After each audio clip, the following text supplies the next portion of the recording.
बिस्मिल्लाहिर्रहमानिर्रहीम। Dear student, अस्सलाम वालेकुम। उम्मीद करता हूँ आप सब खैर आफियत से होंगे। डियर स्टूडेंट, जैसा कि आप सबको मालूम है, आपकी ऑनलाइन क्लासेस का आगाज़ हो चुका है। आज हम वर्कशॉप प्रैक्टिस में वुड वर्कशॉप के बारे में बात करेंगे।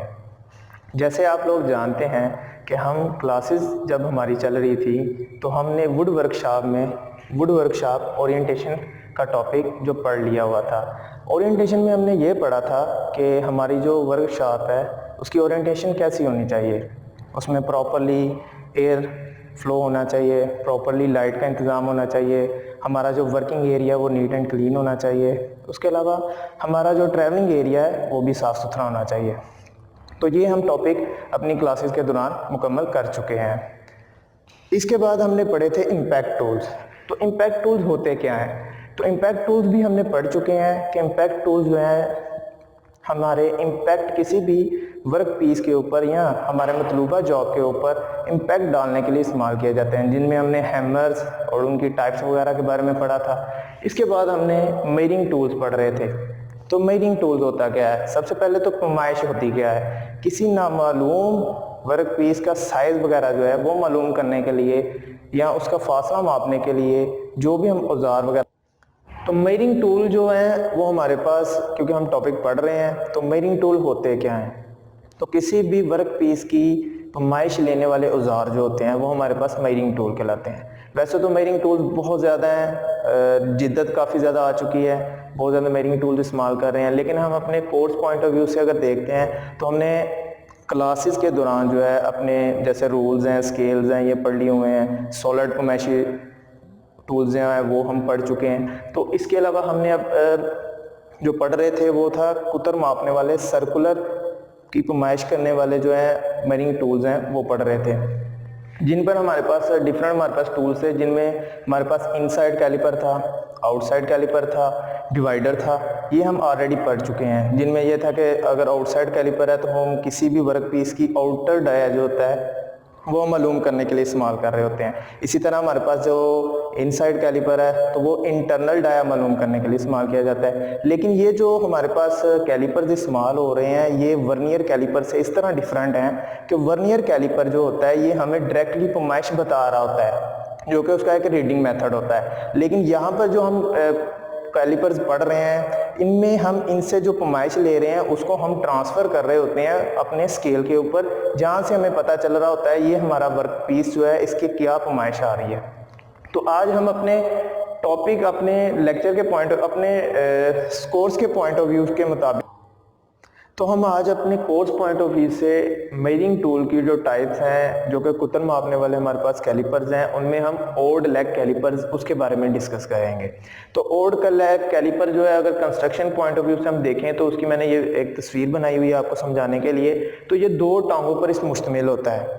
एक टांग जो होती है वो थोड़ी सी मुड़ी हुई होती है और दूसरी जो टांग होती है उसके ऊपर एक नोकदार स्क्रैबर की तरह हमारे पास एक पॉइंटर होता है। इसको हम इस्तेमाल इसलिए करते हैं कि हम किसी भी वर्क पीस का जो है वो कुतर मालूम कर सकते हैं। इससे हम किसी भी वर्क पीस का सेंटर मालूम कर सकते हैं जो हमारे पास राउंड पीस होगा, और उसके अलावा हम अपनी जो फ्लैट सर्फेसिस होती हैं उनके ऊपर प्रॉपरली 90 डिग्री के ऊपर हम स्क्रैबर, ये पॉइंटर जो है स्क्रैबर, इसकी मदद से, और ये वाला जो हमारा पॉइंट है ये किसी भी वर्क पीस के कॉर्नर पर स्टेबल करके हम कोई भी जो लाइन होती है वो किसी भी वर्क पीस के ऊपर मुकम्मल तौर पर इस वर्क पीस के ऊपर हम ड्रा कर सकते हैं इस नुकीले स्क्रैबर की मदद से।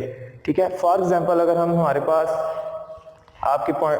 हमारे पास इस तरह का कोई फ्लैट सर्विस वाला वर्क पीस है जिसके ऊपर हमने इसके इस कॉर्नर के बिल्कुल मुतवाज़ी जो है वो 90 डिग्री पर लाइन लगानी है, तो इसमें क्या होता है कि हमारे पास ओल्ड लेग कैलिपर होता है, उसको मैं आपको इस तरह होता है कि इसको यहाँ पर स्टेबल किया जाता है, रोका जाता है, और इस स्क्रैबर की मदद से इसके बिल्कुल बराबर यहाँ पर इसको ट्रैवल करवाते हुए इसकी सतह के ऊपर हम लाइन लगा देते हैं। तो इस तरह से हम किसी भी फ्लैट सरफेस के ऊपर मतवाज़ी लाइनें 90 दर्जे के ऊपर हम कोई भी मतवाज़ी लाइनें जो है सरफेस के ऊपर ड्रा कर सकते हैं। अच्छा, ये नेक्स्ट जो इस कैलिपर के नेक्स्ट जो हमारा एक और कैलिपर जो कि इनके साथ मुशाबे रखता है वो उसके बारे में हम डिस्कस करने लगे हैं। तो ये हमारे पास होता है कम्बिनेशन कैलिपर। तो कम्बिनेशन कैलिपर अगर आप इसके नाम से ही थोड़ा सा आइडिया करने की कोशिश करें तो कम्बिनेशन मीन्स के दो चीज़ों का मजमूआ के बारे में बात की जा रही है। तो अगर आप इसकी डायग्राम के ऊपर भी देखें तो ये हमारे पास कम्बिनेशन कैलिपर की डायग्राम भी बनी हुई है। ये दो कैलिपर्स, इनसाइड कैलिपर और आउटसाइड कैलिपर के मजमूआ कंबाइन करके हुए ये कैलिपर बनाया जाता है। इस कैलिपर की मदद से हम जहाँ पे हमारे मीटिंग पार्ट जो कि किसी शाफ्ट और किसी होल की सूरत में होती हैं, उनकी प्रोडक्शन करने के लिए जो हमारे पास डिफरेंट वर्किंग प्रोसेस होते हैं, उनके ऊपर हम इसको इस्तेमाल करते हैं, जो कि दो पार्ट्स को आपस में असेंबल करने के लिए इस्तेमाल किए जाते हैं। जैसे कि हमारे पास यहाँ पे भी आपको नजर आ रहा होगा, ये हमारे पास वर्क पीस है, यहाँ पर एक शाफ्ट है, यहाँ पर एक होल को दिखाया गया हुआ है। तो हमारा, जैसे मैंने अभी आपको बताया हुआ है कि कम्बिनेशन कैलिपर जो है वो इनसाइड और आउटसाइड कैलिपर का मजमुआ होता है। तो हम जब अपने प्रोडक्ट्स को तैयार कर रहे होते हैं तो हम आउटसाइड कैलिपर जो कि इस कम्बिनेशन का एक हिस्सा होता है, उसको इस्तेमाल करते हुए इस वर्क पीस या कोई भी वर्क पीस है उसका आउटर डाया जो होता है वो मालूम कर सकते हैं, ठीक है।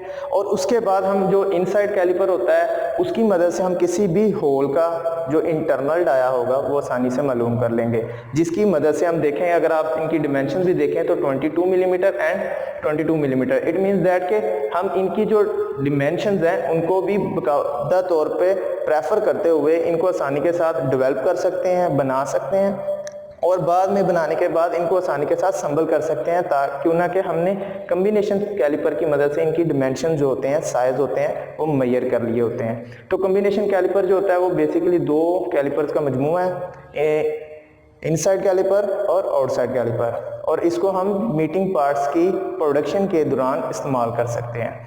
तो मैं उम्मीद करता हूँ स्टूडेंट्स कि आपको ओल्ड लेग कैलिपर और कम्बिनेशन कैलिपर अच्छे तरीके से समझ आ गया होगा। तो आप इसको अपने घर में इसको प्रैक्टिस कीजिएगा और इसकी अच्छे से तैयारी कीजिएगा।